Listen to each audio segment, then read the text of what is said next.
کچھ بھی نہیں ہے نا، فائدہ ہی نہیں ہے اس کا. تو جب تک ہمارے اندر ایمان کی شیرنی، ایمان کی مٹھاس نہیں ہے، تب تک ہمارا مومن اس ایمان والا کلمہ پڑھنے کا کوئی فائدہ نہیں ہے. اس کے لیے 3 چیزیں ہیں، اپنے اپنا ہم نے انشاءاللہ محاسبہ کرنا ہے. جتنے تینوں ہیں تو الحمدللہ، تینوں میں سے کچھ نہیں ہے تو انشاءاللہ کوشش کریں گے اپنے اندر ان کو ڈالنے کی. ذرا بتائیں گے، آپ نہیں، لڑکیاں نہیں، بڑے بتائیں گے تاکہ ان کو یاد دہانی کے لیے. پہلی چیز کیا ہے ایمان کی مٹھاس کے لیے؟ پہلی چیز کیا ہے؟ اسے اللہ اور اس کا رسول، اللہ اور اس کا رسول سب سے زیادہ پیارا ہو. تو یہ ذہن میں بٹھائیں، یعنی اسے سب سے زیادہ پیارا کیا لگے؟ اللہ اور اس کا رسول. دنیا نہیں، دنیا کے فنکشن نہیں، دنیا کے لوگ نہیں، لوگ کیا کہیں گے ہم ایسا کن کرتے نہیں. اسے اللہ اور اس کا رسول پیارا ہے، اس کے آگے اسے کچھ بھی ترجیح نہیں دینی. ٹھیک ہے، اب ذہن میں رہ جائے گا انشاءاللہ. دوسری چیز، ہاں جی، وہ کسی بھی بندے سے محبت کرے تو اللہ کے لیے اس کے محبت کرے. یعنی کسی، آپ کو مجھ سے محبت ہے، مجھے آپ سے محبت ہے، کس دن کے لیے ہم ملے آپس میں؟ اللہ ہی کے لیے ملتے ہیں، آپس میں بیٹھتے ہیں، گھروں میں بھی یاد کر بیٹھتے ہیں تو اللہ ہی کے لیے. کوئی نہ کوئی دینی بات ہوتی ہے، یعنی ایسے لوگوں میں بیٹھنا ہی نہیں ہے جہاں اللہ یاد ہی نہ، جسے دیکھ کر اللہ یاد نہ ہے، جہاں کی محفل ہمیں اللہ یاد ہی نہ دلائے. تو جس کے پاس بیٹھنا ہے، اس سے محبت کرنی ہے تو کس کے لیے کرنی ہے؟ اللہ کے لیے. یعنی اس بندے سے ہمیں محبت ہے تو کس وجہ سے؟ اللہ کے لیے کہ یہ اللہ والا بندہ ہے. تیسری چیز، اسے کفر میں دوبارہ جانا اس قدر ناپسند ہو جتنا آگ میں ڈالا جانا. کفر کیا ہے؟ اب دیکھیں، ہم کہیں ہم تو کافر نہیں بن رہے، ایک نماز چھوڑ دی تو آپ کیا ہو گئے؟ کفر کے قریب پہنچ گئے ہیں نا. 2 نہیں پڑھیں گے، 3 نہیں پڑھیں گے، کرتے کرتے ہم کہاں جائیں؟ ہم آخرکار کافر بن جائیں. ہم کہیں گے نہیں ہم تو کلمہ پڑھتے ہیں، ہم تو مسلمان ہیں. کام کافروں والے کریں گے تو پھر وہ کفر کی طرف ہی منسوب ہوں گے. تو کفر کی طرف جانا ناپسند ہو آپ کو. بیسیکلی اس کا مطلب انکار کرنا ہے. ہاں جی، اللہ کے احکامات کی، بالکل. اور ہم تو بہت سارے احکامات ہیں جس کا ہم لوگ انکار کرتے ہیں. کوشش یہی ہونی چاہیے نا کہ نہیں کریں، کسی بھی حکم کا انکار ہم نہیں کریں. جب پتہ چل جائے اللہ کا حکم ہے، میری اور آپ کی نہیں چلنی، خاون کی بھی نہیں چلنی. کبھی خاون کہتا ہے اس لیے کر لیا، خاون کی بھی اللہ نے نہیں چلائی. امی نے کہا اس لیے کر لی، امی کی بھی نہیں چلنی. جب دین آ گیا ہے تو کسی کی بھی نہیں چلنی. تو کفر کی طرف جانا، کفر کے کاموں کی طرف جانا اس کو ایسا ناپسند ہو جیسے آگ میں ڈال. ظاہری بات ہے جب وہ کام کریں گے تو آگ میں تو جائیں گے، تو اس لیے آگ سے بچتے ہوئے کفر کے کاموں سے بھی اپنے آپ کو انشاءاللہ بچانا ہے. تو یہ اللہ تعالیٰ نے مشرکین کے لیے دھمکی دی ہے کہ جس دن وہ عذاب کو دیکھیں گے اور کہیں گے ساری قوت اللہ ہی کے لیے ہے، تو اس وقت انہیں سمجھ آ جائے گی، وہ جان لیں گے کہ ہم نے اپنے لیے کیا نقصان کیا. اس دن ان کے لیے سخت ترین عذاب ہوگا. استبرأ الذین اتبعوا من الذین اتبعوا ورأوا العذاب وتقطعت بهم الاسباب. جب وہ لوگ جن کی پیروی کی گئی تھی ان لوگوں سے بالکل بے تعلق ہو جائیں گے جنہوں نے پیروی کی، اور وہ عذاب کو دیکھ لیں گے اور ان کے آپس کے تعلقات بالکل منقطع ہو جائیں گے. یعنی قیامت کے دن مشرکین کے لیے وعید بیان کی گئی ہے کہ اس دن مشرکین کے باطل معبود، یعنی جن کی دنیا میں وہ پوجا کیا کرتے تھے، وہ لوگ کیا ہو جائیں گے؟ ان لوگوں سے بے تعلق ہو جائیں گے. بھی ہم نے تو تمہیں کہا ہی نہیں تھا کہ ہماری پوجا کریں. اور پھر اللہ سے کہیں گے اللہ ہم نے انہیں اپنے بعد نہیں کہا تھا کہ ہماری پوجا کی جائے. تو جس دن وہ بے تعلق ہو جائیں گے جنہوں نے پیروی کی اور وہ عذاب کو دیکھ لیں گے تو ان کے آپس کے تعلقات جو ہو جائیں گے بالکل منقطع ہو جائیں گے. ایک دوسرے کو پہچانتے بھی نہیں ہوں گے، ایک دوسرے کو مانتے بھی نہیں ہوں گے. تو یہاں اللہ تعالیٰ کیا کہہ رہا ہے؟ عذاب کو اپنی آنکھوں سے دیکھنے کے بعد اپنی پرستش کرنے والوں سے برات کا اظہار کرتے ہوئے کہیں گے کہ ہمارے ان سے رشتے سارے کٹ گئے، جن کی بنیاد پر ہم جمع ہوئے تھے، کوئی معبود بنا تھا اور کسی نے اس کی پرستش کی تھی، تو سارے آپس میں ایک دوسرے سے الگ ہو جائیں گے. کس چیز کو دیکھ کر؟ عذاب کو دیکھ کر.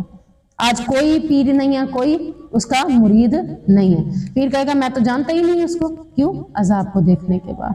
تو یہ سارا اللہ تعالیٰ نے کیا کہہ دیا کہ قطع ہو جائیں گے، کٹ جائیں گے آپس میں ایک دوسرے سے. کس وجہ سے؟ عذاب کی وجہ سے. وقال الذين اتبعوا لو ان لنا كرة فنتبرأ منهم كما تبرأوا منا كذلك يريهم الله أعمالهم حسرات عليهم وما هم بخارجين من النار. اور جن لوگوں نے پیروی کی تھی کہیں گے کاش ہمارے لیے ایک بار دوبارہ جانا، یعنی جب پیر ہی آپس میں تعلق کو کاٹ دیں گے تو جنہوں نے مریدی کی تھی وہ کیا کہیں گے، کاش ہمارے لیے ایک بار دوبارہ جانا ہو تو ہم ان سے بالکل بے تعلق ہو جائیں گے۔ دنیا میں ہم نے ان کو کھلایا، پیسہ دیا، سارا کچھ کیا، آج تو یہ ہمیں پہچاننے سے بھی انکار کر رہے ہیں۔ اگر اللہ تعالیٰ ہمیں ایک بار دنیا میں پھر بھیج دے تو ہم دنیا میں جا کر ان سے بالکل بے تعلق ہو جائیں گے، جیسے یہ ہم سے بالکل بے تعلق ہو گئے ہیں۔ اس طرح اللہ انہیں ان کے اعمال ان پر حسرتیں بنا کر دکھائے گا۔ کاش ہم ایسا نہ کرتے، کاش ہمیں ایسا نہ کیا جاتا، یعنی وہ اعمال کے بارے میں جیسے سوچیں گے تو ان کے ذہن میں آئے گا ہم ایسے نہ کرتے، حسرت۔ وہی اب قصہ کیا ہو جب چڑیاں چگ گئی کھیت، تو وہ اس دن حسرتیں بنا کر دکھائے گا اور وہ کسی صورت بھی آگ سے نکلنے والے نہیں ہوں گے۔ یعنی جنہوں نے اللہ کے احکام کو چھوڑ کر دوسروں کے احکام پر عمل کرنا ثواب سمجھ لیا تھا۔ ہماری مثال ہے نا، اللہ کے احکام کو کون چھوڑتا ہے؟ دوسروں کے احکام سے کیا مراد ہے؟ رشتہ داروں نے کہا ایسے کر لو، ان کا حکم ہمارے لیے کیا بن گیا؟ بدرجہ اولا بن گیا، ہم نے اس کو اہمیت دے دی کہ رشتہ داروں کی وجہ سے۔ تو جنہوں نے اللہ کے احکام کو چھوڑ کر دوسرے کے احکام کو ثواب سمجھ رکھا تھا دوزخ میں داخل کیے جائیں گے، پھر اس سے کسی صورت بھی نہیں نکالے جائیں گے۔ تو اللہ تعالیٰ ہمیں اپنی اطاعت کرنے والا بنا دے، اللہ کے مقابلے میں کسی کو بھی اولا درجہ دینے کی کوشش ہم نہ کریں۔ سبحانک اللہم و بحمدک اشہد ان لا الہ الا انت استغفرک و اتوب الیک۔